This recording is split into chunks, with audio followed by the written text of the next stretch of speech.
Bruno Mondroyan gère ce supermarché depuis 17 ans. Et depuis le début, il y a une chose qui l'agace, le suremballage, en premier lieu dans un rayon, les jouets. Est-ce qu'il est franchement nécessaire d'avoir une telle volumétrie en termes de packaging, en termes de pack, hein, compte tenu des produits qui sont à l'intérieur, pourrait très bien être limité en termes de volume, hein, pour permettre moins de plastique et moins de carton.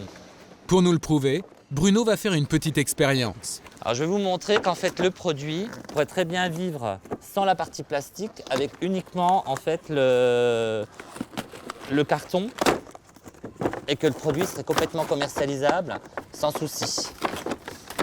Voilà. C'est-à-dire? Et ça, on l'élimine. Plus de plastique, que du carton.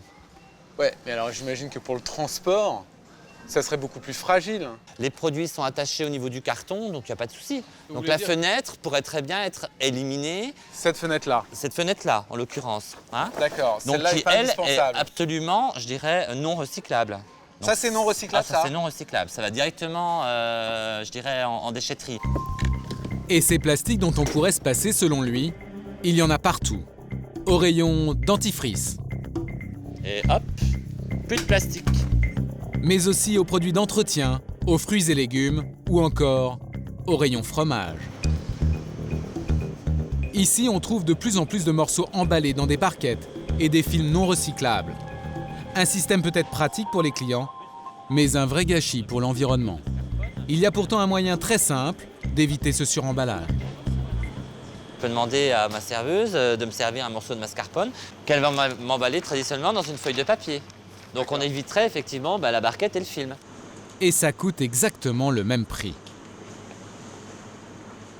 Mais Bruno ne se contente pas de dénoncer cette invasion de plastique.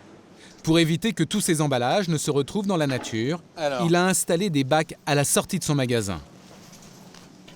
Et les clients désemballent et me laissent le plastique d'un côté et le carton de l'autre. Et ce plastique?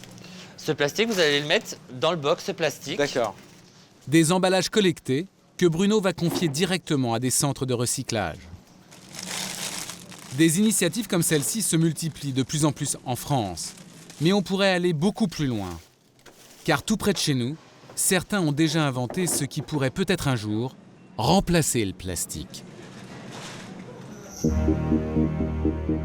De l'autre côté des Alpes, un supermarché identique à ceux qu'il y a en France à première vue. Sauf qu'ici, on trouve des produits différents.